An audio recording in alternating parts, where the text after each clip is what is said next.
porque en el Pentágono ellos analizan la pirámide de las necesidades. Ellos están rodeados de expertos en todas las áreas. Y ellos saben que cuando tú desestabilizas no solo a un ser humano, a un ser vivo, le afectas la base de la pirámide de las necesidades, que son las necesidades fisiológicas. Entonces, el tema del Caribe, yo lo veo inicialmente como una operación de guerra cognitiva que busca asustar al pueblo, que pensando que aquí viene una escala de conflicto, que aquí viene una guerra, que el miedo que pueda generar a las personas que digan, Dios mío, yo no quiero que haya una guerra, yo voy a buscar otra opción. ¿Qué diferencia esta operación que ha fracasado aquí del éxito que tuvo en Irak, que tuvo en Libia, que tuvo en Siria? La carga histórica nuestra. ¿Qué dices tú al respecto de eso? ¿Cómo lo ves?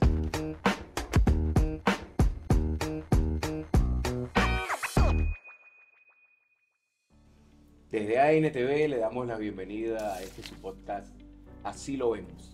Hoy con un invitado extraordinario, amigo, camarada, un soldado de la patria, el mayor general Pascualino Angiolillo, un patriota de este país, fue secretario general del Consejo de Defensa de la Nación, estuvo asignado con nosotros en el Zulia, investigador, uno de los cerebros pensantes de nuestra doctrina de seguridad y defensa. Darte la bienvenida, Pascualino, para mí es un gusto que conversemos. Y para entrar en calor de una vez, aquí tenemos tu texto. En tu texto tú desarrollas un concepto que es interesante, que va mucho más allá del concepto de guerra híbrida o de guerra compleja, y es el concepto de guerra integral. Háblanos un poco de eso en la dinámica venezolana. Muchas gracias, Juan Romero. Un saludo al equipo de Así lo vemos, extraordinario equipo de trabajo que transmite las verdades con mucha profundidad y análisis.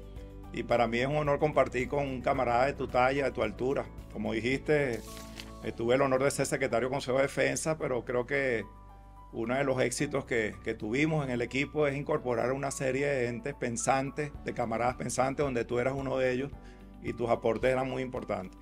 El concepto de guerra integral, sin duda alguna, es producto de una perspectiva que nuestro comandante eterno elaboró con bastante antelación, inclusive en sus años de prisión, cuando en su mente estaba el convocar al poder constituyente para fundar una nueva constitución que realmente permitiera que el pueblo se empoderara de esos principios básicos que deben regir entre los estados-nación del mundo, que es la seguridad, la soberanía, la paz, la libre autodeterminación.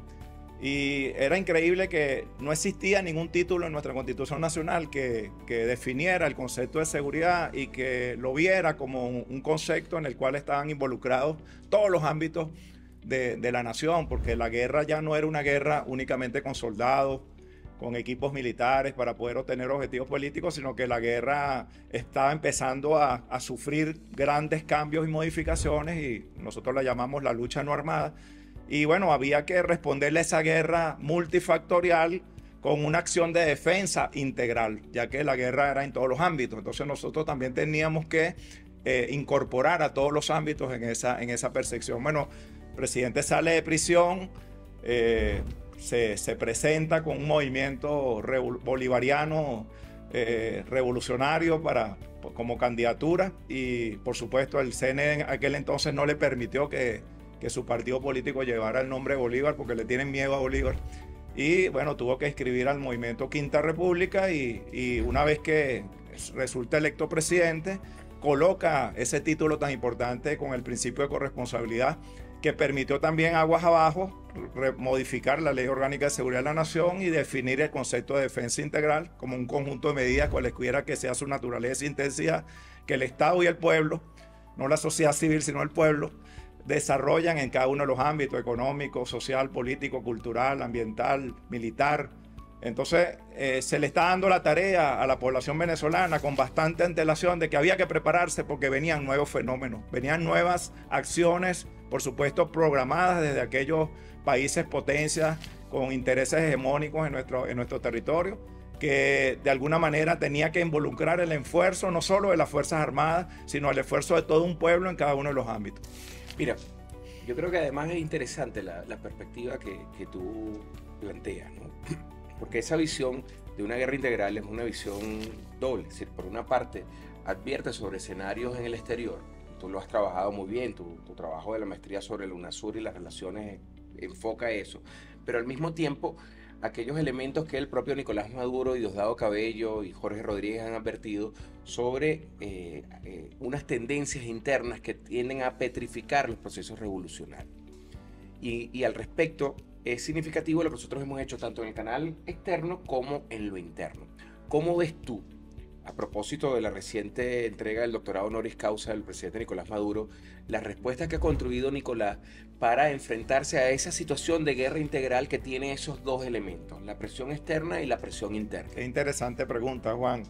Bueno, primero yo los invito a que comparemos dos reuniones, ¿no? La reunión cuando la Universidad Militar Bolivariana toma la decisión que digna de elogio, porque nuestro comandante de la Revolución Bolivariana, presidente obrero Nicolás Maduro Moro, incorpora en su lenguaje, y así yo puedo dar fe de ello como exsecretario de Consejo de Defensa durante su gestión. Yo fui secretario de Consejo de Defensa en el primer gobierno de Donald Trump.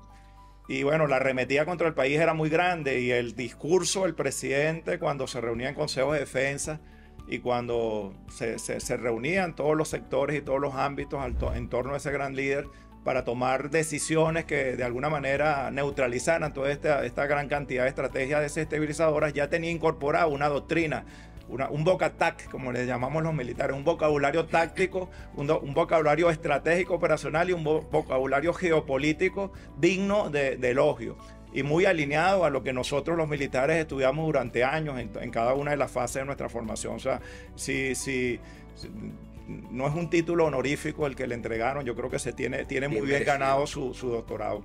Y si nosotros analizamos desde la llegada a ese recinto de nuestra Academia Militar del Ejército Bolivariano, podemos ver a una Fuerza Armada llena de energía positiva, reconociendo al líder que estaba entrando en ese momento a recibir ese importante título como doctor en seguridad de la nación. Si nosotros comparamos el último discurso del presidente Donald Trump, que no recibió ningún aplauso por parte de los miembros de la Fuerza Armada, y que él mismo lo dice en su discurso, hay demasiado silencio. Bueno, nosotros podemos sacar una conclusión de cómo está el liderazgo entre ambos jefes de Estado. Lo que sí es cierto es que, bueno, hacia adentro, desde afuera hacia adentro, que ha habido y que se está planificando en el Pentágono, el ataque muy bien sistemático y muy bien planificado al concepto de Estado-Nación. O sea, los Estados Unidos no reconocen la existencia de Estado-Nación. Basta que hagamos un análisis del discurso político, tomemos un resaltador y transcribamos un discurso del presidente y veremos el uso de muchas expresiones en plural. Estamos preocupados por los resultados electorales en tal país, nos molesta que tal país realice tal cosa. Uno hace el análisis del discurso y te vas dando cuenta que los Estados Unidos de hace muchos años atrás y respeta esos principios fundamentales que desde Westfalia, de los estados soberanos, donde, bueno, cada estado-nación es soberano en sus decisiones, y esos principios fundamentales de libre autodeterminación, de independencia, de libertad y de paz, él los irrespeta. Por lo tanto, él ataca a esas tres estructuras, esas tres variables que conforman el Estado-Nación. Ataca a la población, cuyo centro de ataque es el estado de bienestar, buscando que al verse la población afectada en su estado de bienestar, de alguna manera ellos retiren el apoyo popular a quien ejerce el poder. Atacan a la variable gobierno en cuanto al centro de gravedad, que es el ejercicio del poder, para dificultarle el ejercicio del poder y que la población de alguna manera busque otra opción, ya que no se siente satisfecha por el ejercicio que todo gobierno lleve. Como lo decía Bolívar en su discurso en octubre, el gobierno más perfecto es aquel que produce la mayor suma de felicidad posible. Ellos agarran ese discurso que fundó nuestra república y tratan de perturbar el ejercicio del poder de la variable gobierno. Y a la variable territorio, bueno, por eso es que retoman de nuevo, utilizando sus actores de cooperación, en este caso el gobierno de Guyana, retoman las disputas territoriales, atacan la integridad territorial de forma tal también de generar cierta desestabilización emocional, que eso lo vamos a hablar más adelante cuando entremos en la guerra cognitiva, de la población venezolana. Bueno, el efecto ha sido el contrario. El pueblo venezolano, gracias a que se ha operacionalizado el concepto de seguridad de la nación, el principio de corresponsabilidad, el poder popular está muy formado, se crearon los órganos de dirección de defensa integral a nivel nacional, en cada consejo comunal hay un puesto de dirección donde se hace análisis estratégico.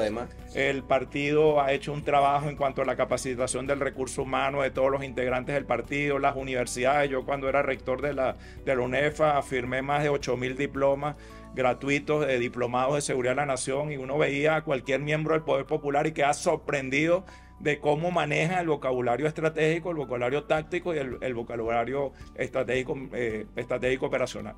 Entonces, sin duda alguna, hay una marcada diferencia que indica que el pueblo está formado, y cuando el pueblo está formado y está concientizado, porque en el Pentágono ellos analizan la pirámide de las necesidades, eso es muy interesante que lo conversemos en el programa. Ellos están rodeados de expertos en todas las áreas. Cuando entremos a la parte cognitiva lo entenderán mejor. Y ellos saben que cuando tú desestabilizas no solo a un ser humano, a un ser vivo, le afectas la base de la pirámide de las necesidades, que son las necesidades fisiológicas, y sigues avanzando en la afectación de los demás niveles de esa pirámide, necesidades de seguridad, necesidades de afiliación, necesidades de autorrealización, ese ser humano, ese ser vivo va a tener un cambio de conducta. Eso lo saben allá en los laboratorios de guerra del Pentágono. Insisten entonces en manejar variables que sean perturbadoras de esos niveles de la pirámide, de forma tal de que la población retire el apoyo popular a quien ejerce el poder. Pero la formación de la conciencia de los ciudadanos patriotas de este gran país ha logrado que ese punto de quiebre se siga corriendo, no se dé. Por supuesto que desde el punto de vista científico, hay que decirlo también, tenemos que ser responsables. Del punto de vista científico, tú le preguntas a cualquier experto y tú le haces la siguiente pregunta: si un ser vivo es afectado en sus necesidades básicas de la pirámide de Maslow, ¿cambia o no cambia la conducta? Sí la cambia, sí la cambia. Lo que nosotros estamos haciendo es rodar ese punto de quiebre hasta el infinito y más allá. Rodarlo hasta el infinito y más allá, y esas acciones de los Estados Unidos nos están permitiendo a nosotros emanciparnos. Y creo que va a llegar el día que podamos decir lo que dicen nuestros hermanos iraníes, ¿no? Ya las sanciones nos dan risa, porque no necesitamos nada. Podrás manejar la variable que tú quieras, de donde tú quieras, a nosotros no nos interesa. Fíjate que eso que tú dices es interesante, ¿no? Porque, y esto ya nos mete en el tema de la guerra cognitiva, y tiene que ver con estos aparaticos. Sí, señor. ¿No? Y sobre eso hemos advertido. De hecho, hay una ley en la Asamblea Nacional de primera discusión sobre el uso de la inteligencia artificial. Eso se conecta con la ley orgánica Libertador Simón Bolívar, que es también el empleo de esto, el establecimiento de sanciones para quien a través de las redes hace un llamado. Pero lo complejo de esto y lo interesante es en términos de la respuesta que nosotros hacemos a esa guerra cognitiva. Porque el nuevo escenario de la guerra, y tú lo has trabajado también muy bien, no es propiamente quien tiene mayor cantidad de tanques o misiles, es quien logra indudablemente afectar las formas cognitivas de interpretación de la realidad. Y estos aparaticos intervienen en la corteza prefrontal y buscan la generación de neurotransmisores que inhiben, producen miedo, etc. Entonces, cuando vemos ese contexto y vemos las acciones de Trump y vemos lo que nosotros hacemos, vemos cosas como esta. Es decir, fíjate que hay una analogía entre lo que hizo John Bolton en su primer gobierno con la carpetica, 5.000 hombres, aquí son 4.500. Todas las opciones están sobre la mesa, dijo en aquel momento. Aquí acaba de anunciar Trump, bueno, ahora vamos a un objetivo. Porque hay una realidad. En términos de la operación cognitiva, ha sido un fracaso. Es decir, una operación de esta, tú lo sabes mejor que yo, cuesta unos 50 millones de dólares diarios. Del 20 de agosto a esta fecha de octubre estamos hablando de 1.600 millones. Y 1.600 millones para 5 lanchas. No son barcos, son lanchas. Pongámosle exageradamente que cada lancha haya estado cargada efectivamente con droga, 300 kilos, y es muy exagerado porque se puede hundir. O sea, estamos hablando de 1.500 kilos. Una operación que cuesta 1.600 millones. Cada kilo de la operación te salió en 100 millones de dólares. Entonces está entrampado. Y esa trampa tiene que ver al hecho de que en ese escenario de guerra cognitiva que buscaba llevarnos a nosotros a una mesa de negociación en desventaja, no lo hemos hecho. La carga histórica, como decía Mesaro. Es decir, ¿qué diferencia esta operación que ha fracasado aquí del éxito que tuvo en Irak, que tuvo en Libia, que tuvo en Siria? La carga histórica nuestra. ¿Qué dices tú al respecto de eso? ¿Cómo lo ves? Yo lo veo de esta siguiente forma, ¿no? Hemos descrito tanto, bueno, tú lo haces muy bien, creo que aquí el que más sabe de guerra cognitiva eres tú. Nosotros en ese libro, Intervencionismo y Guerra Integral, donde también lo escribí junto con el camarada Astolfo Sangroni, y lo publicamos en Argentina con el prólogo lo hizo nuestro querido amigo Atilio Borón. Atilio Borón decía, ya la Tercera Guerra Mundial está en pleno desarrollo, no la hemos querido declarar, y por supuesto es una guerra multifactorial que quizás no la entendamos y por eso no se ha declarado.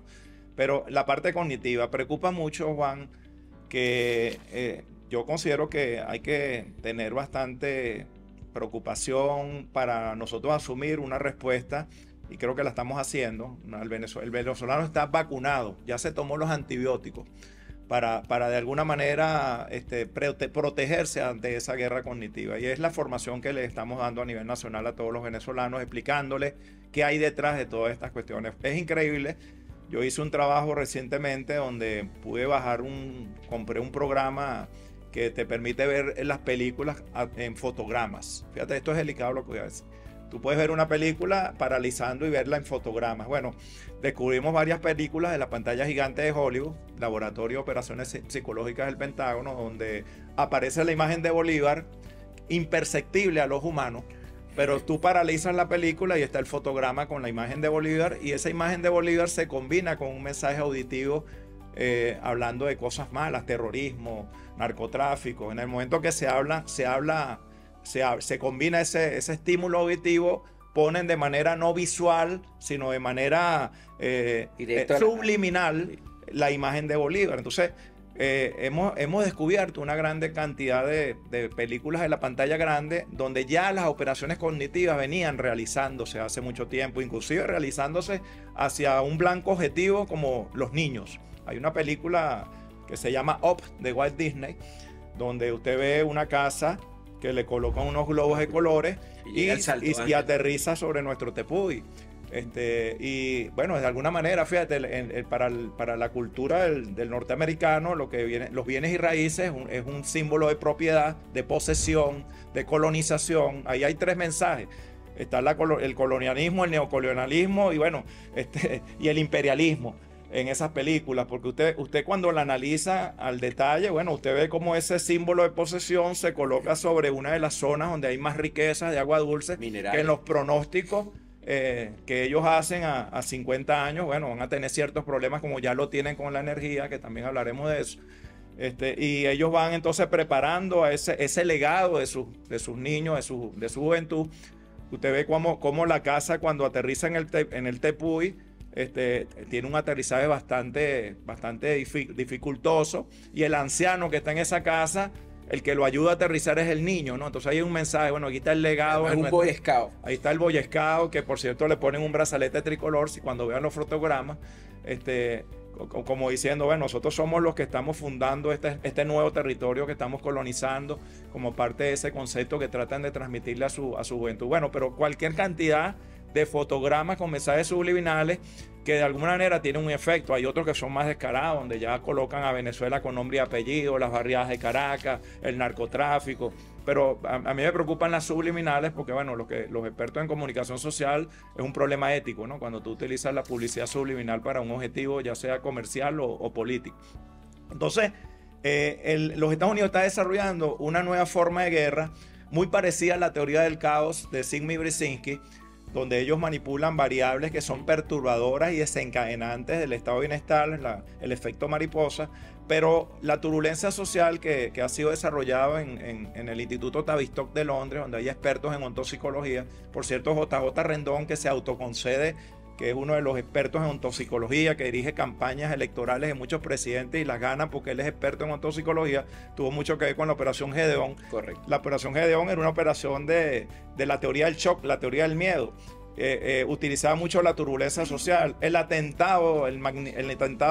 intento de magnicidio que ocurrió en la Avenida Bolívar, yo estuve presente, era la aplicación de la teoría del miedo, la turbulencia social. O sea, dicen los expertos en ontopsicología que cuando tú logras impactar con un estímulo muy fuerte en el hemisferio de las emociones, en ese momento la población entra en una especie de limbo que le dura unos 4 o 5 días, y tú puedes entrar ahí con otro tipo de operación donde tú puedes manejar con mucho más facilidad las masas.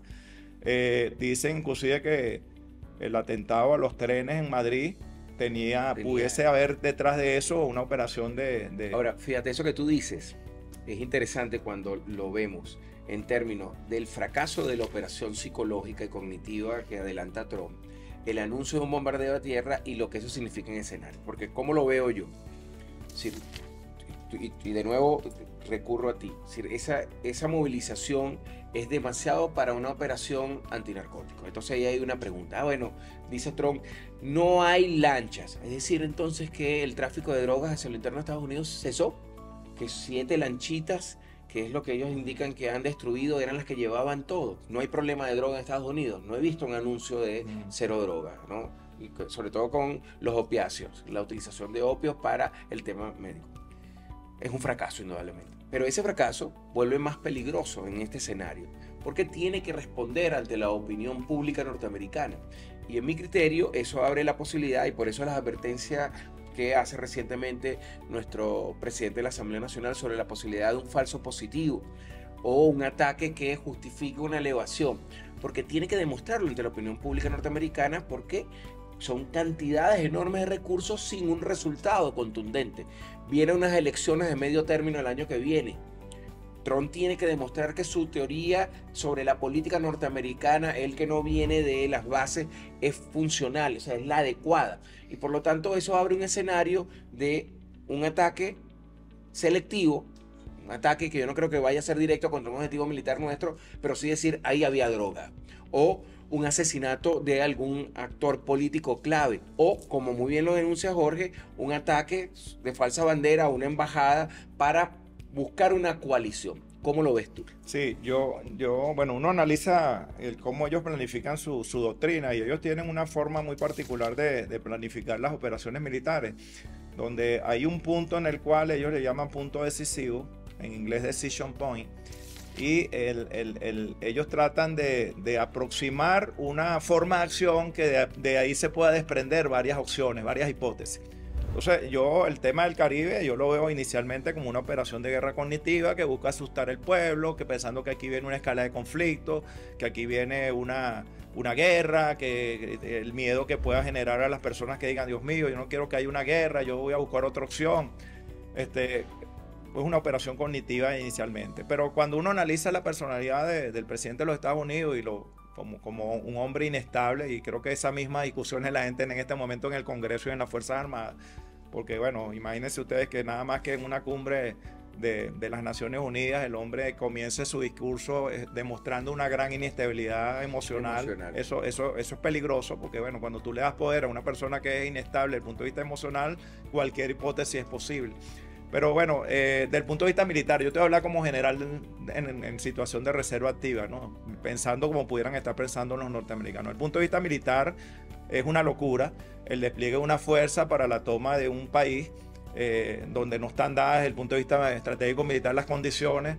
Y si vamos al análisis en la dimensión de la geopolítica internacional, Venezuela no está aislada. Ya el presidente Hugo Chávez Frías y su canciller Nicolás Maduro, hoy presidente, habían visto ese escenario y habían jugado el juego del multilateralismo y la pluripolaridad, como lo hizo Bolívar cuando convocó el Congreso Anfitriónico de Panamá. Fíjense que Bolívar lo hizo.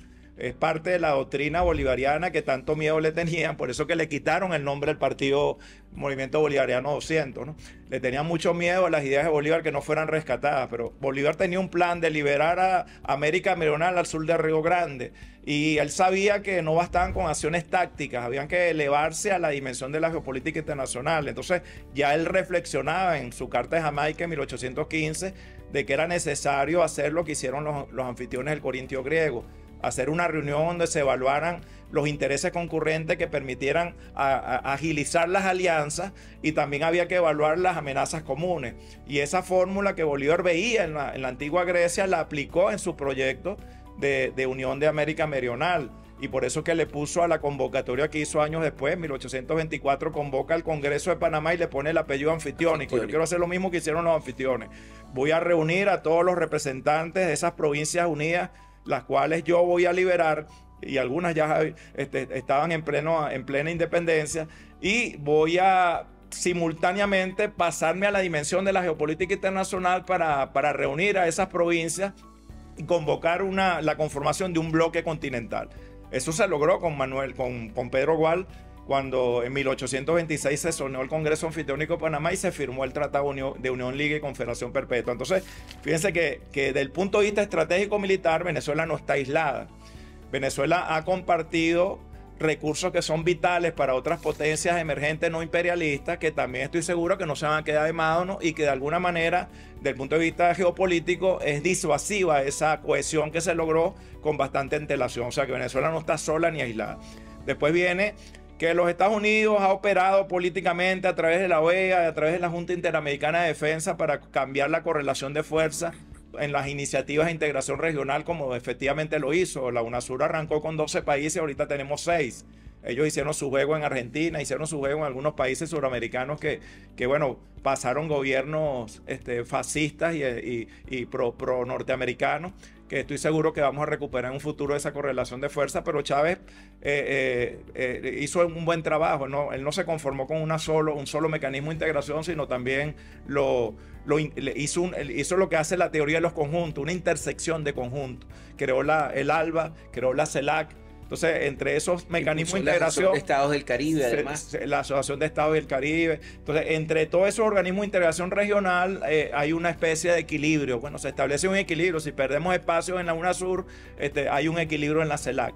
Y rompió con el tradicional esquema de que yo no me podía integrar con un país que no estuviera en la región. El hombre empezó a hablar, ¿no? ¿Quién dice que yo no me puedo integrar? Sudáfrica, China, yo me puedo integrar con África, los océanos no son obstáculos, son vasos comunicantes. Sur-sur. Exactamente. Entonces, desde el punto de vista estratégico militar, Venezuela no está aislada, en la geopolítica internacional no está aislada, o sea que fracasaría cualquier operación. Desde el punto de vista geográfico, la dimensión de nuestro espacio territorial y nuestro mar territorial y la conformación de nuestra geografía lo llevaría a esas fuerzas invasoras a aplicar una doctrina de dominación que realmente ellos no van a estar preparados. No, y nosotros cambiamos esa doctrina también. Antes nosotros teníamos nuestro sistema de armas a flor de piel. Y si lograra entrar un avión a hacer un bombardeo, desaparecían nuestros equipos. Ahorita nosotros tenemos túneles soterrados con nuestro material protegido. Y es muy difícil que entre un incursor aéreo a Venezuela porque tenemos un sistema de defensa antiaéreo fabuloso, una gran cantidad de anillos que, bueno, es un suicida el piloto que se atreva. Si ellos aproximan un portaavión con 89 aviones de combate y despegan simultáneamente para hacer una operación militar, bueno, van a enfrentarse a una cantidad de anillos de largo alcance, mediano alcance, corto alcance, y viene el fenómeno que más miedo e impacto psicológico le producen a los militares norteamericanos, que bueno, tenemos una milicia, un pueblo en armas muy bien entrenado. Los milicianos saben disparar el IGLAS, por ejemplo, saben disparar el ZU, y el IGLAS es un misil portátil de alta movilidad. De alta movilidad, dispara y olvida. Entonces, aquel vector que pudiera de alguna manera evadir los anillos de defensa de nuestro querido país, que esos equipos militares no se compraron para dominar, sino para defender soberanamente nuestro territorio y nuestro mar territorial y nuestros intereses nacionales, bueno, sería enganchado por nuestros milicianos que tienen cubierto todo el sector de Venezuela sin dejar un solo espacio en blanco. Pero mira, es interesante este último elemento porque, y aquí entro a un tema que ha sido reforzado. Indudablemente los Estados Unidos están en una coyuntura además de inseguridad energética, eso no hay ninguna duda.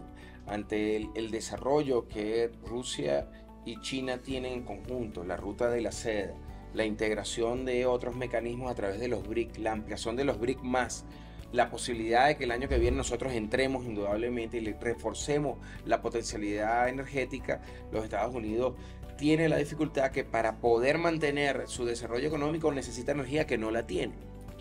Y además la que tiene la obtiene del paso por el estrecho de Hormuz, y el conflicto con Irán señala un escenario prospectivo de obstaculización. Ahí vuelve la mirada hacia nosotros.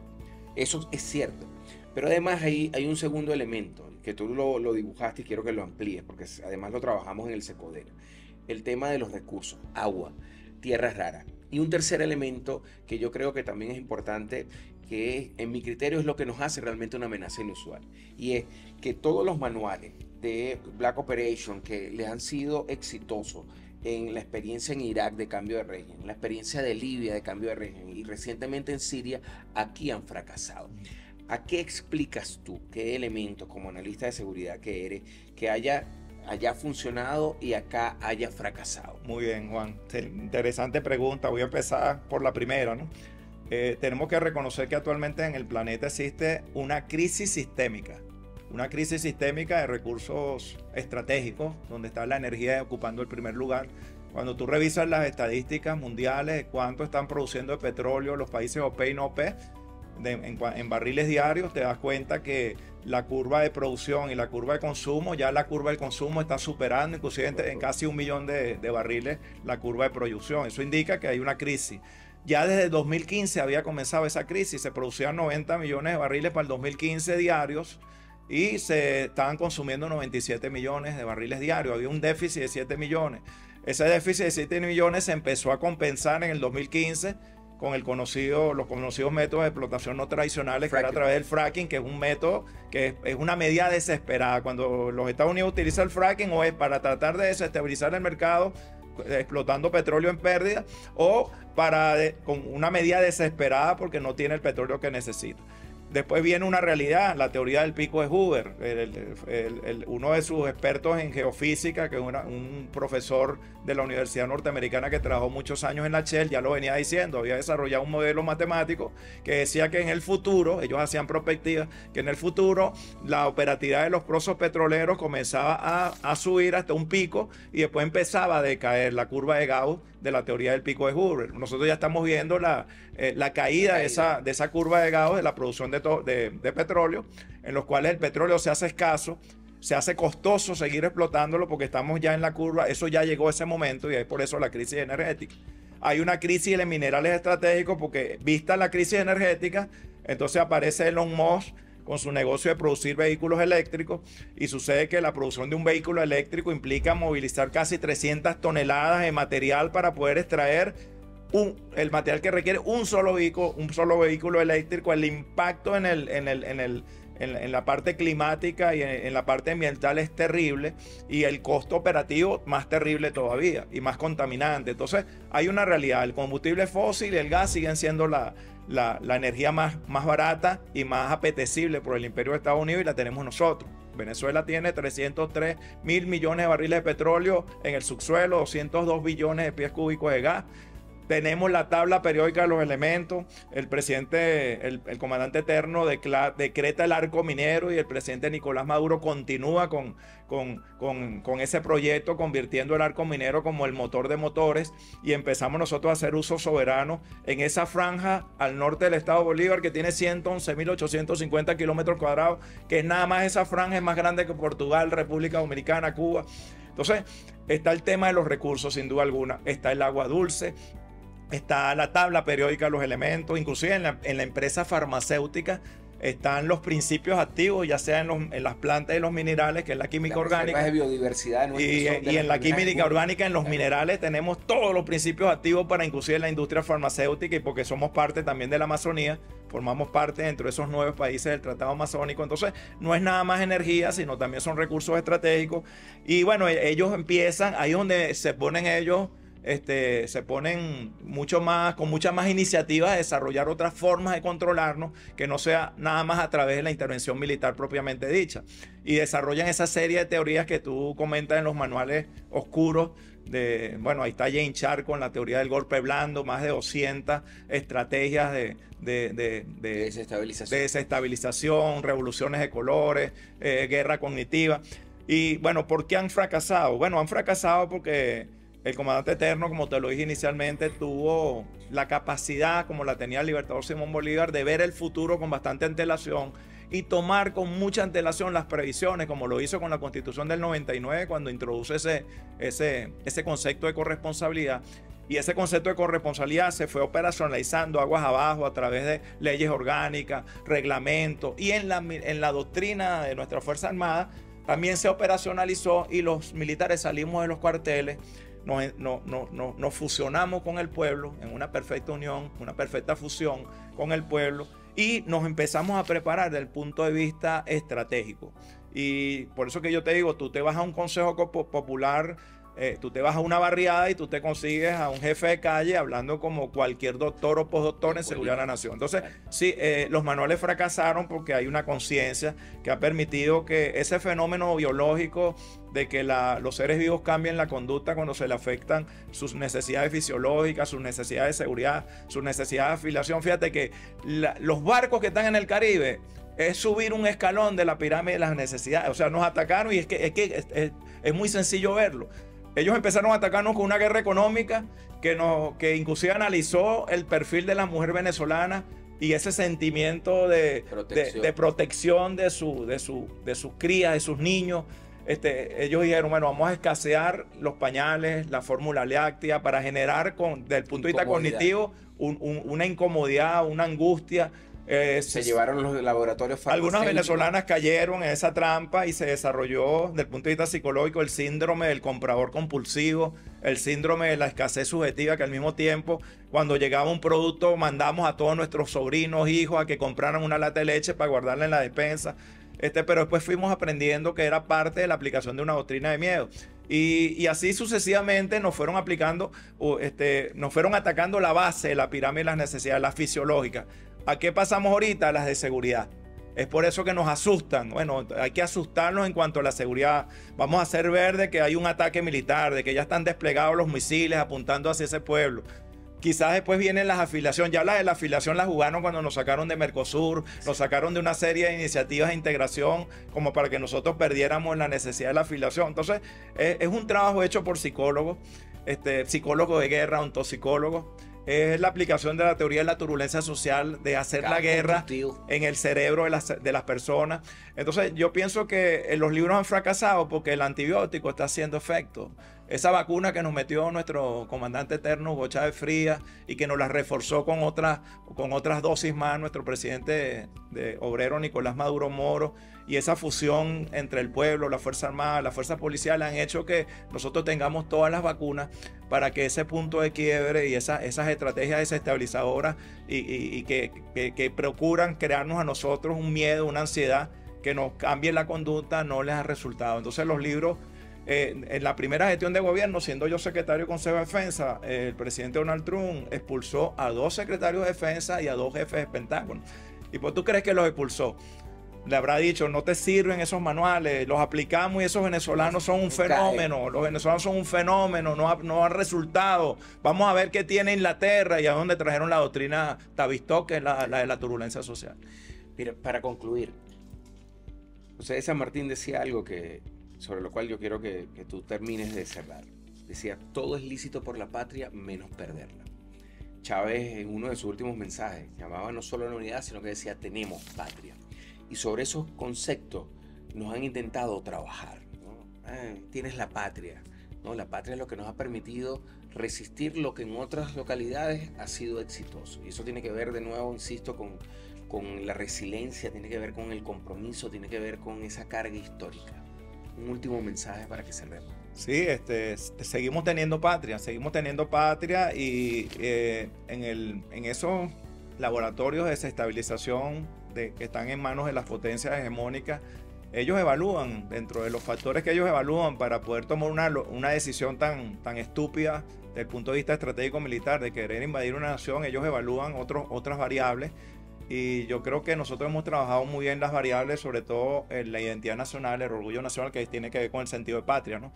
El sentido de patria, como tú lo manifiestas, cuando tú ves una masa de venezolanos acudiendo masivamente a un proceso de alistamiento, ellos allá evalúan cómo está el arraigo nacional y la identidad nacional, no están dadas las condiciones para que nosotros... Eso también se evalúa dentro del punto de vista militar. Cuando uno va a realizar una operación, ellos le llaman de military hasta se me olvidó el inglés, el proceso militar de toma de decisiones, the military decision making process, le llaman ellos. Proceso militar de toma de decisiones, ellos analizan cada experto, el oficial de personal, el oficial de inteligencia analiza el enemigo, el terreno y las condiciones meteorológicas, y para ellos, supuestamente nosotros somos el enemigo, pero cuando nos analiza, ¿qué le va a poner el analista? Le va a poner, esa gente sangre chinche, está dispuesto a defender esa patria hasta con las uñas.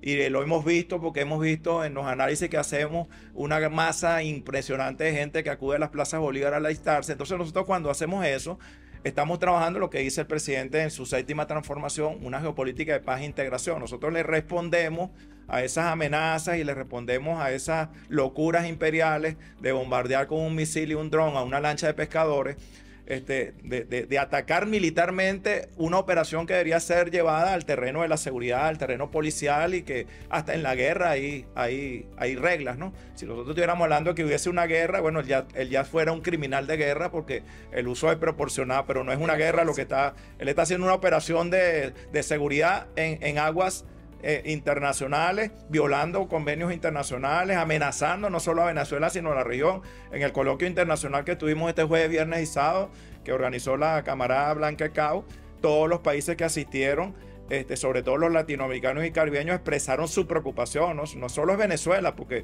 si es una operación militar, entonces Venezuela sería la cabecera de playa para después proyectar el resto del poder hacia la región donde ellos nos consideran el patio trasero. Entonces, no solo es que tenemos patria, sino que hemos desarrollado una entidad suramericana y caribeña, latinoamericana y caribeña, y nosotros vemos ya América Meridional, que es el sueño originario de Bolívar, lo vemos como un solo bloque continental. Y también felicitamos a la presidenta de México, que es la que está ahí. Ella es la que está donde está la línea de quiebra hegemónico, al sur de Río Grande hasta la Patagonia. Y la correlación de fuerza la vamos a recuperar porque están despertando los pueblos. Sí. Mira, yo ya para terminar, yo creo que es propicio terminar recordando a Bolívar en su carta a Irving. Pueblos libres vencen imperios poderosos. Así lo vemos con el mayor general Pascualino Angiolillo por ANTV.